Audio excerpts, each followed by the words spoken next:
Assalamualaikum warahmatullahi wabarakatuh. Perkenalkan, nama saya Wamira, NIM 230307013 dari Prodi Tadris Bahasa Inggris, mahasiswa semester 2. Jadi, tujuan pembuatan video ini adalah untuk memenuhi tugas ujian akhir semester mata kuliah Psikologi Pendidikan dengan dosen pengampu Miss Tea. Halo Miss, semoga sehat-sehat terus ya. Jadi materi yang pertama yang akan dibahas adalah tentang metode kontribusi psikologi pendidikan. Jadi beberapa metode yang digunakan dalam psikologi pendidikan diantaranya yang pertama adalah evaluasi dan hasil pengukuran, di mana metode ini mengukur kemajuan belajar, prestasi akademik, dan perkembangan siswa secara objektif. Kemudian metode ini melibatkan penggunaan tes, skala pengukuran, dan alat evaluasi lainnya untuk mengumpulkan data tentang pengetahuan, keterampilan, sikap, dan perilaku. Informasi ini untuk memenuhi kebutuhan kemajuan siswa serta merancang program pendidikan yang sesuai. Kemudian yang kedua itu adalah metode intervensi dan konseling. Jadi metode ini membantu siswa untuk mengatasi kesulitan belajar, masalah perilaku. Kemudian metode ini melibatkan interaksi langsung antara psikolog pendidikan dengan siswa yang memberikan dukungan, bimbingan, dan strategi masalah. Jadi jika ada seorang siswa atau yang mengalami masalah, dia bisa berinteraksi dengan psikolog pendidikan atau guru bimbingan konseling yang ada di sekolah tersebut. Kemudian yang ketiga ada pengembangan kurikulum. Jadi metode pengembangan kurikulum ini menerapkan pengetahuan tentang proses belajar dan pengajaran melalui penelitian dan analisis. Psikologi pendidikan membantu merancang kurikulum yang sesuai dengan perkembangan kognitif, emosional, dan sosial siswa. Kemudian yang keempat ada pengelolaan kelas. Metode ini memberikan strategi pengelolaan perilaku, pengaturan lingkungan, dan mendukung pembelajaran dan serta pengaturan hubungan positif antara guru dan siswa. Kelima ada penelitian aksi kolaboratif.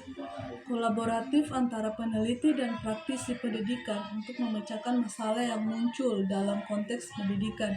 Penelitian aksi kolaboratif ini melibatkan identifikasi masalah, perencanaan tindakan, dan implementasi perubahan serta evaluasi lainnya.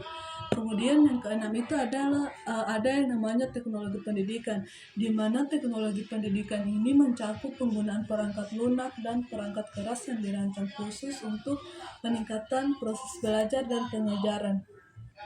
Kemudian materi yang kedua tentang belajar dan mengajar dalam perspektif psikologi pendidikan.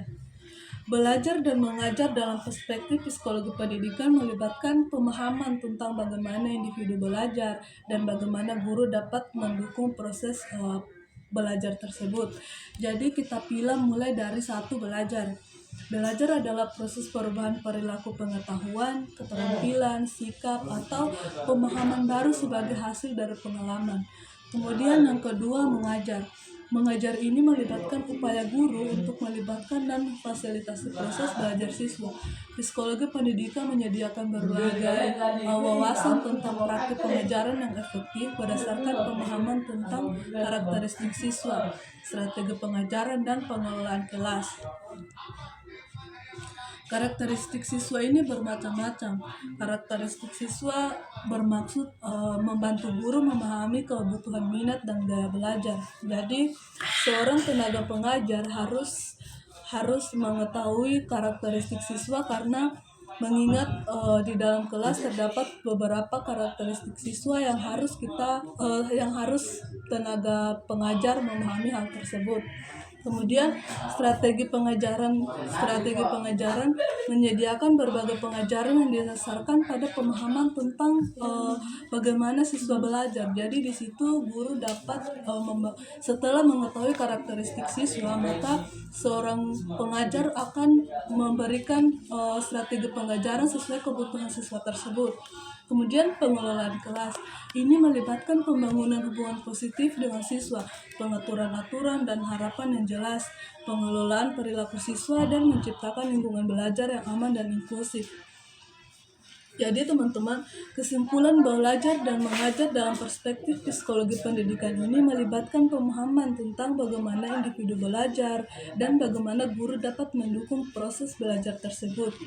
Kemudian ada materi yang ketiga, ada tentang teori pembelajaran. Jadi teman-teman, teori pembelajaran diterapkan untuk merancang pengajaran yang efektif. Dalam oraktifnya, guru dapat mengembangkan berbagai pengembangan teori pembelajaran untuk menciptakan lingkungan belajar yang kaya, memberdayakan dan sesuai dengan kebutuhan siswa. Kemudian perbedaan gaya belajar. Perbedaan gaya belajar merupakan salah satu aspek yang penting dalam pembelajaran. Kenapa demikian? Karena ada beberapa gaya belajar yang ada di setiap kelas. Yang pertama adalah gaya belajar visual. Gaya belajar visual ini adalah gaya belajar melihat langsung, di mana seorang siswa lebih suka belajar langsung ketimbang belajar auditori. Karena yang kedua ini kan gaya belajar auditori. Gaya belajar auditori kan melalui pendengaran. Jadi kalau misal gaya belajar visual, dia lebih suka melihat langsung atau berinteraksi langsung antara siswa dan guru. Berbeda dengan gaya belajar auditori. Seseorang menyukai gaya belajar auditori ini, dia lebih cenderung, misalnya kayak gaya belajar lebih suka mendengarkan. Misalnya dia lebih paham gaya belajar tentang pendengaran. Misal kalau belajar bahasa Inggris, pasti dia bakalan suka mendengar lagu, menonton film, dia lebih suka tentang hal-hal seperti itu. Yang ketiga adalah gaya belajar kinestetik. Gaya belajar kinestetik ini adalah gaya belajar yang mengakibatkan yang melakukan aktivitas fisik seperti eksperimen. Jadi seorang siswa yang menyukai gaya belajar kinestetik ini, dia bakalan, misalnya dia lebih suka belajar tentang bereksperimen, atau misal dia lebih suka di lab karena dia lebih suka belajar sambil praktik begitu. Kemudian materi yang keempat, gangguan perilaku dan kesalahan belajar. Jadi teman-teman, gangguan perilaku dan kesalahan belajar itu merupakan isu penting yang perlu diperhatikan dalam proses pembelajaran. Yang pertama, gangguan perilaku. Gangguan perilaku bisa muncul ketika seorang individu yang pertama hiperaktivitas atau kurang perhatian. Jadi misalnya seseorang yang kurang perhatian, dia perilakunya bakalan terganggu. Jadi karakteristik yang pertama itu dia sulit berkonsentrasi, mudah terganggu, dan perilaku yang impulsif.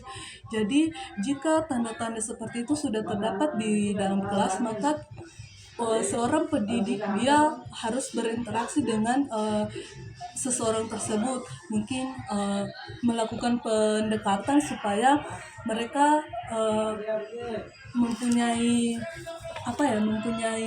ikatan begitu, sehingga mungkin yang mengalami hal tersebut dia bisa bercerita kepada gurunya, atau bukan hanya guru, sebenarnya itu bisa juga di teman, sehingga dia tidak merasa kesepian. Kemudian penanganan yang dilakukan selanjutnya itu adalah pengaturan lingkungan belajar yang tenang. Jadi jika seorang pendidik sudah mengetahui misalnya masalah apa yang ada pada siswa tersebut, kenapa dia mudah terganggu, kenapa perilakunya cepat sekali berubah. Jadi setelah mengetahui hal tersebut, seorang tenaga pengajar dia bakalan menerapkan belajar yang tenang. Misalnya dia tidak bakalan menekankan siswa tersebut untuk tahu, tetapi dia seorang tenaga pendidik, dia akan lebih mudah memahami. Yang kedua itu ada perilaku agresif. Jadi karakteristik seseorang mendapat perilaku ini, yang pertama adalah perilaku merusak, menyerang atau mengganggu. Kemudian penanganan aturan yang jelas, mengajarkan keterampilan pengelolaan emosi. Jadi ketika seseorang mengalami perilaku agresif ini, maka wajib bagi tenaga pendidik atau siapapun itu untuk menerapkan aturan yang jelas, sehingga dia bisa mengontrol emosi yang ada dalam dirinya, sehingga dia tidak perlu kayak misalnya merusak atau menyerang, bahkan mengganggu teman yang lain. Kemudian perbaikan kesalahan belajar. Yang pertama adalah diagnostik kesalahan atau cari tahu sumber masalah, kemudian mempelajari kreatif untuk membantu siswa memperbaiki kesalahan. Kemudian strategi metakognitif atau melatih atau memantau dan mengatur siswa untuk proses belajarnya sendiri. Jadi cari tahu sumber masalah itu, kemudian bantu siswa memperbaiki masalah itu. Ketika sudah membantu siswa memperbaiki masalah tersebut, kemudian kita memantau dan mengatur siswa untuk proses belajarnya sendiri. Kemudian materi yang kelima ada transfer pembelajaran. Jadi transfer pembelajaran merujuk pada kemampuan untuk mengaplikasikan pengetahuan dan keterampilan yang diperoleh untuk proses belajarnya sendiri. Ada beberapa transfer pembelajaran. Yang pertama itu adalah transfer positif, transfer negatif, transfer jauh, transfer dekat, dan transfer keterampilan dan pengetahuan. Jadi transfer positif terjadi ketika pembelajaran sebelumnya membantu pembelajaran berikutnya. Pengetahuan atau keterampilan yang diperoleh sebelumnya dapat diaplikasikan dengan baik pada tugas atau konteks baru.